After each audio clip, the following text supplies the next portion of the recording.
Welcome back, I'm Raiden from Blue Water Gaming, and this week on Raiden Reviews, I'm taking a look at RICO, the game where bullet time is your friend and gang members are not. Before I start this review, I do need to say that I received a code to review this game for you guys, so take that in mind whenever I say anything about this game, but now let's get into it as always, starting with graphics.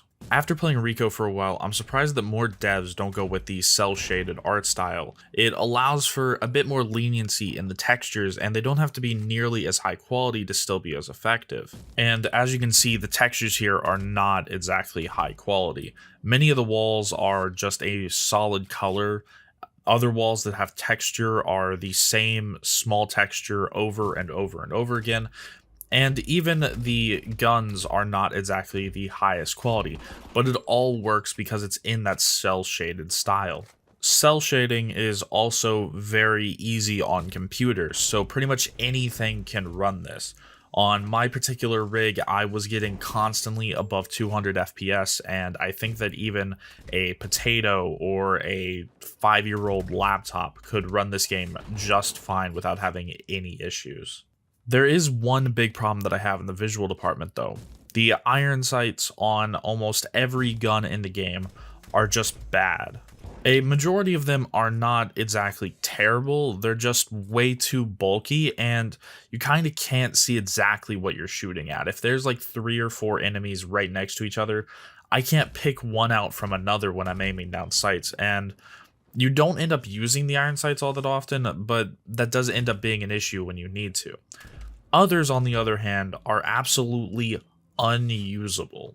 To give a specific example, the in-game version of the Mac-10, called the Mark-10 in-game, actually has iron sights that are unaligned. You literally cannot use the iron sights in-game because the rear iron sight is pushed off to the side, and you can't see through it because you literally can't line up the sights. Now, either that was intentional, trying to force you to use the hip fire in the game, in which case I would say why even have iron sights, or it's just a bug, in which case I don't see how that slipped under the radar. Like, it's literally one of the most important things on the gun, and it's not working correctly. The one other issue that I have with this game that specifically revolves around visuals is the muzzle flash for every single weapon in the game.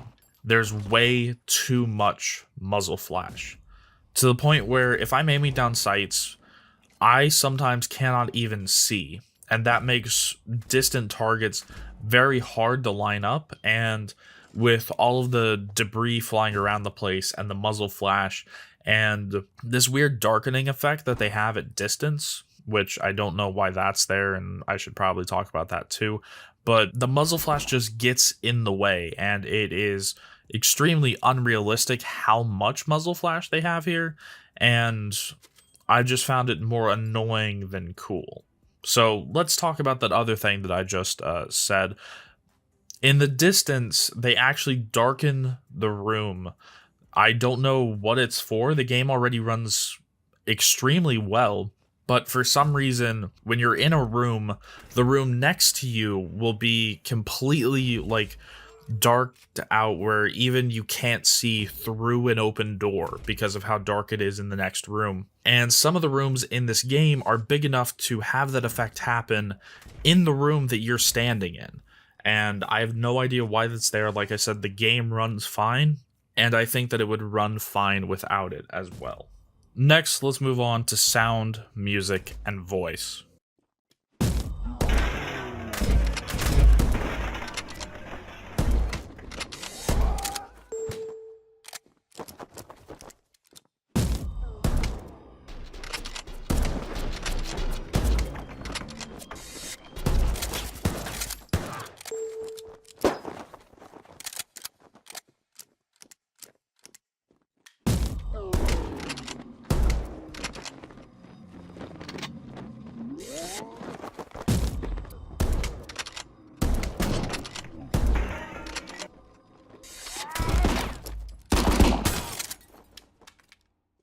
There is one set of sound effects that stands out every time I play this game, and that is the gun sounds. Every single gun in this game sounds beefy and it's amazing. The starting pistol sounds like a hand cannon. The deagle that you can get later on sounds even better. There's only one gun, which is the Mac 10, or it's called the Mark 10 in-game.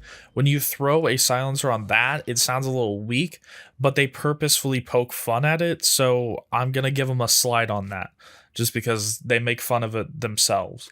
But every gun in this game just sounds amazing, and it really leaves me scratching my head on how other developers can have weak sounding guns when an indie developer over here can fix that problem. On the opposite side, there is one sound effect that I particularly don't like. That is the walking sound effect. I actually have several problems with it. The first one is that it is the same sound effect just played over and over and over again no matter what you're going on, and the enemies also have the same sound effects. So if you're walking and enemies are walking at the same time, it can be hard to distinguish between them. And on top of that, once you stop walking, you can actually hear it, but for like a half a second to a second after you stop walking, the sound effect is still playing. So it sounds like there's other people in the room with you because you're hearing extra sounds of steps that you're not making, even though there's no enemies around the place. Also, I don't know if it's the sound effect of the enemies walking or if it's just me, but personally, I have a pretty hard time figuring out where enemies are coming from. Thankfully, I don't need to use that skill that often. Next, let's move on to voice. This section is going to be very short. There's only one voice actor in the game, and she only speaks during the opening cutscene and whenever you finish a case, which is the end of the missions during your playtime. But that's really the only time that she talks, and there's no other voice acting in the game besides that. She does a decent job at it. It's not terrible. It's not the best I've ever heard. It's serviceable. Next, let's move on to music. This section will also be really quick because there's only one song in the game. Really, it's more of a jingle. It's a song that's on a 15-second loop. Thankfully, it only plays during the menus, so when you're actually like going through and playing the majority of the game, you don't have to hear it, but I do wish that they had a bit more variety besides a 15-second loop. At least it's not terrible. It reminds me of the theme song to Grand Theft Auto 4 and kind of like the menu music of Grand Theft Auto 5. That's really what it reminds me of, and thankfully it's not hard to listen to. I could listen to it for hours and I really wouldn't get annoyed to it, but I just wish that they had more. Next, let's move on to gameplay. As you might have picked up from the gameplay in the background, this is a game where you play as a cop, busting down a lot of doors, going into a lot of bullet time, and killing a lot of bad guys. In RICO, you face off against criminal gangs in procedurally generated levels with a kind of FTL style structure to them, and you just go through, kill all the people, complete the objectives, and you move on to the next map. Now let's break that down a little bit. So let's start at the beginning, and I'm mostly going to be using FTL comparisons because I think that that fits the most. I know that FTL is a game that came out years ago, and I don't know how many people actually played it, but that's the comparison I'll make because I think it fits the best. So you start out the game by picking up a case. This case is procedurally generated, and it will be random every time you play it. From there, you will see the map of the case. These will have a bunch of different nodes on them. Some of them will have bosses. Some of them will just be regular nodes. Each of them, you basically do the same thing. You go through a procedurally generated map, killing all the bad guys, breaking down the doors, completing objectives, and then moving on to the next node. At the very beginning is training, which thankfully you can skip because it's kind of boring. And then you can see all the way to the end. And at the end is the Kingpin, who you will have to take down in the final mission. In between each mission, you can visit the armory, which is this game's version of the store. In it, you can buy a selection of primary weapons, secondary weapons, attachments, grenades, and healing items. Each time you visit the armory, the inventory is randomized, and sadly, you can get attachments for weapons that you don't even have. So it's kind of a crapshoot. And usually I don't buy attachments, but the rest of it is quite handy. To get the items, though, you have to pay merits. Merits are earned by completing objectives in each of the different missions. And that's how that kind of goes. Just like FTL, your health and armor does carry over, so say that you end one mission at 50% health, then you'll start the next one at 50% health. You can get health packs that will instantly increase your health at the armory in between missions. I don't believe that those are random because I've seen them every single time. Strangely, though, the same does not happen for ammo. You get resupplied at the end of each mission, and you go into a new mission with full ammo every single time. Now let's talk about what you do in each of the missions themselves, because I just realized I haven't done that yet. Basically, you start at a predetermined starting point. The rest of the mission is completely procedurally generated.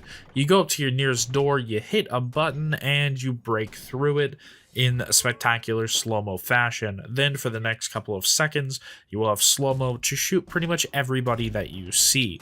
Then your slow-mo ends, you kill any remaining bad guys, and then you complete any objectives that are in that room, and then you move on to the next one.